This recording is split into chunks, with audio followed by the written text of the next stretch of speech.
The Tennessee Titans finally have a game this weekend. Granted, it's a preseason game, but it is still a game. It is this Saturday in Nashville against the San Francisco 49ers, 6 p.m. Central Time, or if you're like me, it is 7 p.m. Eastern Time. I'm really looking forward to this. Callie has came out and said the starters will play 1 to 2 series, depending on how things progress.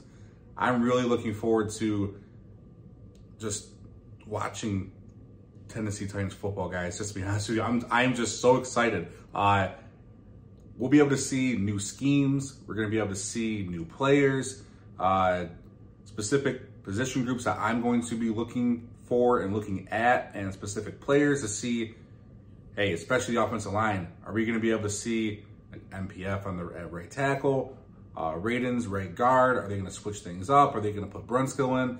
Those are things I'm going to dive into during this video. Also going to get into some of the stories for the past couple of days at training camp, some of the things that has happened, and good news. And by the way, T'Vondre Sweat, who is the cover of this video, because T'Vondre Sweat has been killing it, and I am definitely breaking that down in this video and what I just absolutely love about the guy. And a lot of people might not have been high on him in the beginning. I hate being negative about somebody right off the bat. You don't even know him. You don't know him. Let's give him a chance. Let's see how things progress, and let's see what the kid's got. And man, he's balling out right now, and I love it. I can't wait to see him on the field, and I think he's going to be an absolute menace for other teams.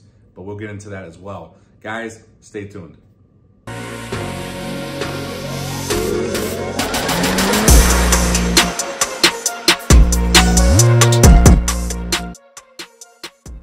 Hey, Titans fans, thank you for tuning in. Titan Uprising here. Thank you to my new subscribers. The subscriber count keeps going up, and it's going up fast, and it really makes me happy that you guys choose to watch the videos and subscribe and continue to comment, like, and share. Love the comments. I try to comment back on everything because I like talking with you guys. Just like I said before, I'm in Western New York here. Not a whole lot of Titans fans around me. I will be at the game when Tennessee visits Buffalo this year, and I'm really excited for that. But guys, this video, like I said earlier, I want to get into some schemes, what we should expect from the offense, defense, what players are going to be out, and I'll get into that right away as far as injuries, who we're not going to see on the field. And then towards the end of the video, I really want to get into T'Vondre Sweat, which I'm just loving what that guy's been doing lately. And obviously, you guys have been seeing probably the connection there with Will Levis and Calvin Ridley. We'll get into that as well. But let's get into some of the guys that aren't going to be playing. Callie has came out and said that we are not going to be seeing Jeffrey Simmons, Harold Landry, and Ryan Stonehouse. Ryan Stonehouse, I don't know if he'll even punt in the preseason, and I kind of agree with that. I don't want to see him get hurt. We need him. I did make a video maybe a week or two ago about Ryan Stonehouse and how valuable he is and how I believe he's the best punter in the NFL. So I do think let's keep him healthy. He is a big weapon for us when we need him to be, and he can really flip the field. And Jeffrey Simmons and Harold Landry, 2 studs on the defensive side. You know, if you think they need a rest and sit them out, I'm all for it. But we'll dive into injuries, and I don't know if these guys will see the field or not. It'll be interesting to see how that plays out, but we'll get into those right now, okay? Some of the players with the injuries, and like I said, I don't think they'll see the field. DeAndre Hopkins, obviously, we don't really expect to see him until week 1 against the Bears. L'Jarius Sneed, Cheeto, Jamal Adams, Anthony Kendall, Cedric Gray, Leroy Watson, Trayshawn Harrison, and Nick Vannett. These are all players on the injury report, but Sneed and Vannett were basically just rest related. So I could see both of them out there on the field. And there's a chance that all these guys go out on the field because Callie said the only confirmed ones are Simmons, Landry, and Stonehouse. And obviously Hopkins, we're not going to see him either.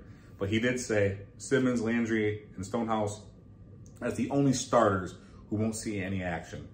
And obviously these guys with the injuries, if they touch the field in pregame warmups and things aren't right, going well, they'll say, hey, you know, not today. Honestly, though, what a breath of fresh air this is for us, because Mike Vrabel did not play players in the preseason. And I've been saying it for years that I really think that the players needed to play in preseason, because as you guys know, how many times do the Titans go out week 1 and just lay an egg? And usually against inferior teams as well. And geez, I don't know why they didn't do this before. I mean, it's a different regime, different approach. So I think the players need live reps personally. And the Titans, like I said, they've come out sluggish every year, week 1. But times have changed, and it's a breath of fresh air, and I'm looking forward to this. New offense and new defense this year, and it's critical they play. Now, unfortunately, cornerback Caleb Farley will miss a few weeks, and we don't know if that's a few weeks until the start of the season or if that's a few weeks into the season yet, but it's a hamstring injury, and unfortunately, this guy can just not stay healthy. Really rooting for this guy, but he can't stay in the field, and this pick is almost cemented, in my opinion, as a bust, unfortunately. I feel horrible for him. I feel horrible for what happened to him last year when his house exploded and he lost his father.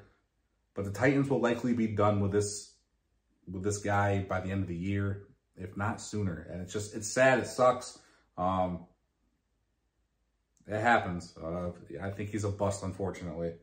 Now, I really want to see what the offensive line looks like when the starters come out, particularly the right side.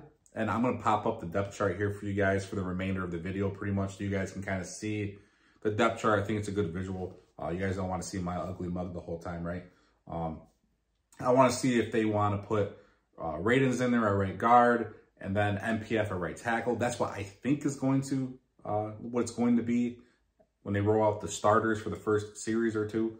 I do think, and someone commented on this, a couple people commented on this on the last video, that, you know, what about Brunskill? And I agree. I do think he might get a look at right guard.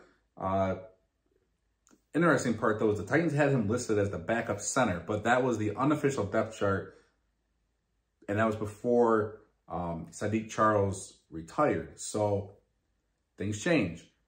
You might need to try him out at right guard, see how that goes. Maybe they try backup left guard Andrew Rupkich at right guard instead of left guard. But I think that's a less likely option personally, but I can see them doing it. I want to see what the Titans have in right tackle with John Ojukwu and Jalen Duncan as well. Duncan, we saw him last year. He was a project player. He had all the physical tools, raw player. Benefit to him this year is now he's not really expected to have a starting role. We think he's going to slide in behind MPF, which might be good for him. And also the biggest benefit of him is Bill Callahan.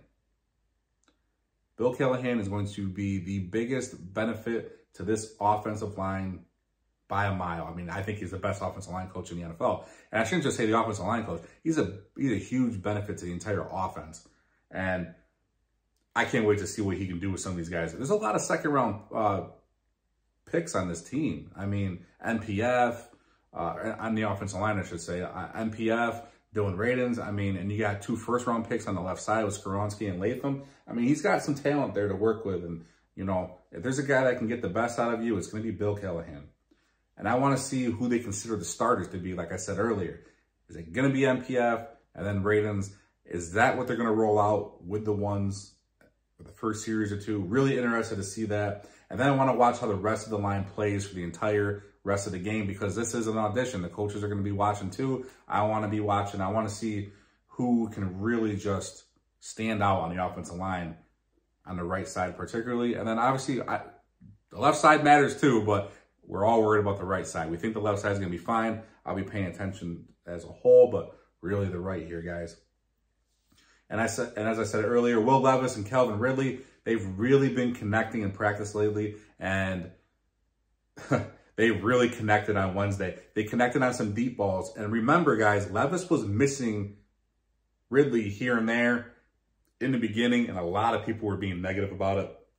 But it's just timing, it is. Kelly went and he watched some tape of like Peyton Manning to Demaryius Thomas. He watched Dak Prescott to CeeDee Lamb. And then the one he's most familiar with here is he watched Joe Burrow to Jamar Chase. And he did this after the early struggles that Will Levis and Calvin Ridley were having. He's like, you know what? I'm going to go and dive in here. And I give credit to everybody here because Levis, Ridley, and Kelly all took the time to straighten this out and to put extra time in because, like I said, Kelly looked up other great connections on how to help his new duo. And Levis and Ridley put the work in to get the timing down. And it really matters. It's apparent the connection is growing. And it's better now than it was in the beginning of camp, which is what you want. You can't just expect two players who have never played together to just click without any practice and without trials and tribulations. You have to work to get anything in life. You have to work. You guys want to go out and be one of the best duos in the NFL? You got to work. The offense has gotten better in camp, and they've shown growth, and that's really what you want to see. You want to see that progression. You really do. And Denard Wilson here, he has a good defense, and they're going to challenge the offense. That's the best part. Old saying there, iron sharpens iron. So I do like that, that we're going to be seeing that. And I'll get into that a little later on with what's going on in the interior of the offensive line and defensive line. On Thursday, the defense, speaking of DeMar Wilson, the defense got 3 interceptions. Levis, Rudolph, and Willis all threw 1 interception each. And according to Jim Wyatt, Luke Gifford was responsible for picking off Rudolph and Levis, which is awesome and encouraging to see from a linebacker position, which is just something we need depth at, and we need guys to step up. We really do. And guys, now the guy I've been wanting to talk about the whole video, sorry I made you wait about 10 to 12 minutes here, T'Vondre Sweat, guys, he's just making big news, and I love it. Kelly said that he's improving at a rapid pace, which is just, that's high praise. Peter Skoronski also said that Sweat has exceeded his expectations and that he's been impressed with him. Coming from a first-round pick last year, left guard Peter Skoronski, that means a lot because guess what? T'Vondre Sweat's going up against guys like this. They're going to know firsthand. Stating that he's gotten after it in the run game and pass game is what Skoronski said. And Sweat has been drawing praise almost all offseason and how he is consistently crashing the inside of the pocket. And what is even better about this is that the offense is getting pressure from this guy and it's making them better. Like I said a little bit ago, iron sharpens iron. And I did mention earlier how Levis connected with Ridley on some deep throws. Well, one of those deep throws was a 60-yard bomb that had about 40 to 50 air yards on it. And Levis did this while Sweat was pushing the interior of the pocket. Levis made that throw under pressure, and I love it because you're going to get that in real game. These guys are making each other better each and every day, and I'm just so damn excited for the season and to watch these guys on Saturday. I really am. I'm pumped for this. And the fact that they're getting that. Listen, Levis isn't going to be having interior pressure on the defensive line, or from the defensive line, I should say, that Simmons and Sweat will be able to provide.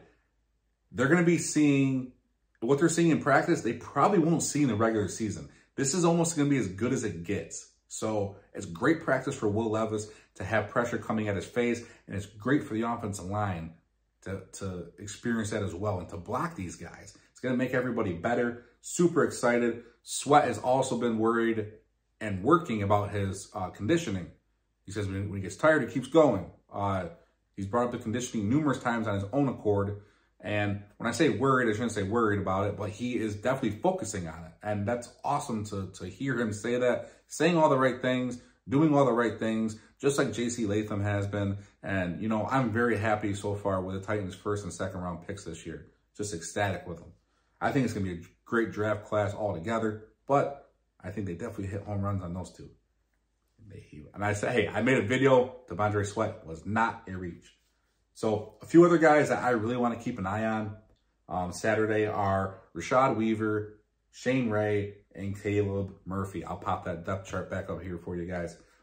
I want to see how the depth on the edge is, and these guys should see a decent amount of action.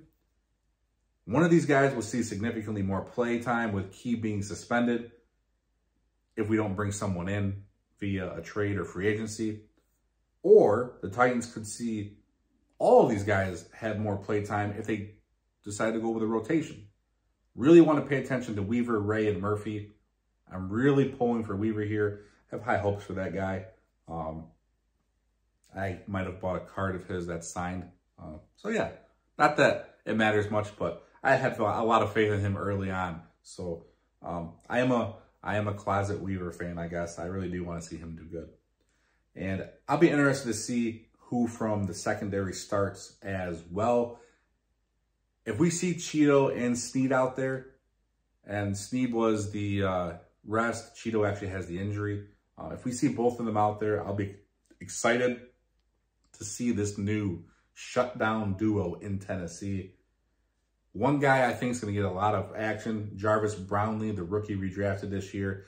I think he'll get a lot of playing time, and I think he can carve a role out for himself on this team this year as a rookie. I really like him. I did a video on him if you guys want to check that out. I did a video on every draft pick. I really like Jarvis Brownlee. I really, really do. I'll also be looking at some of the formations and personnel on both the offense and defensive side of the ball. There's things I kind of want to pay attention to. These will be different than what we are used to seeing. And I expect that we're going to see way more shotgun and 11 personnel in the offense. And Callie has mentioned he loves both Spears and Pollard. So I'll be curious to see if there are times they roll out two running backs on the field at the same time in the form of Spears and Pollard. Not sure if we'll see that in the first preseason game or not. By the way, if you did not see Tajay Spears make that filthy cut this today, oh my God, I'm gonna try to get that video and I'll make a short out of it real quick. And oh, that was awesome. I'm so excited for Spears. Pollard as well. We're going to have some electric running backs this year. We really, really are. And like I said, I don't know how much Kelly will give away in the preseason, but this is going to be different than what we're used to seeing. Denard Wilson's defense, I expect to see more times that just starting Saturday, I expect us to see more times when there are three safeties on the field, because that's kind of how the Ravens played, and I want to see how often they blitz, because Denard Wilson came from the Ravens. The Ravens didn't really blitz. The Ravens last year blitzed on only 21.9% of the time. That was the 8th lowest in the league. I'll be curious to see what Denard Wilson does with his own team. I do expect the defense to be flying around the field. Just listening to this guy talk, I get amped up, because he's just man, he can motivate you.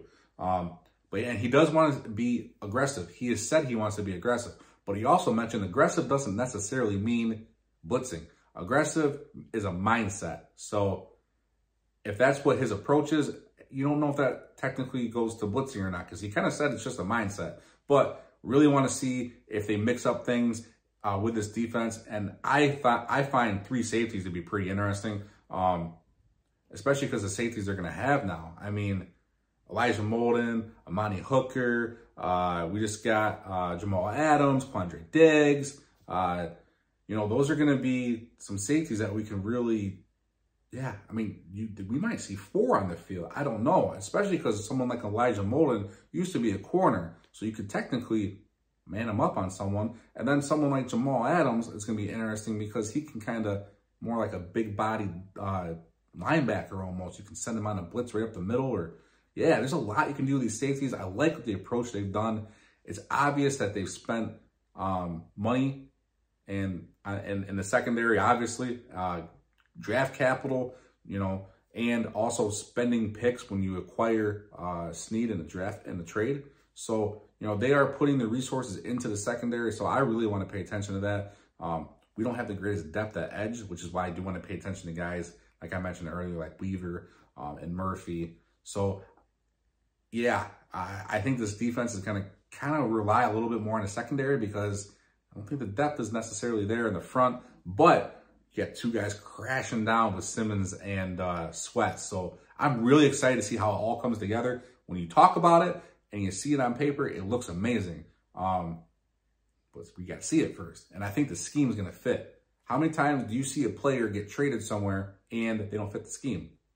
Snead is a get-in-your-face, jam-you corner. And so is Cheeto. Well, that's the defense that Wilson wants to run. And also, Roger McCreary is also like that. How many times have we watched as Titans fans over the years where the corners are 10 to 15 yards off? It's like, oh, it's infuriating. And the Titans would give up a first down on like 3rd and 25.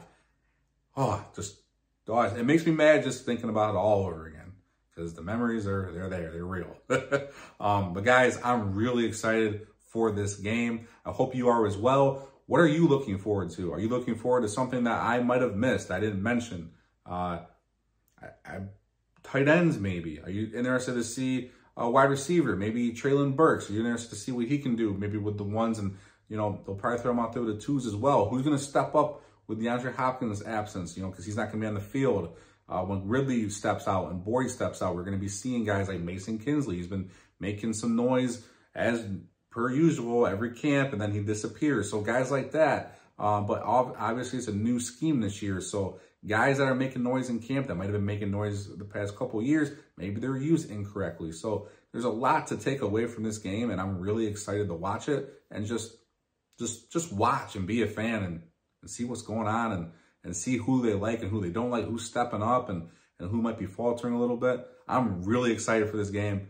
Guys, let me know what you think down below. And as always, tighten up.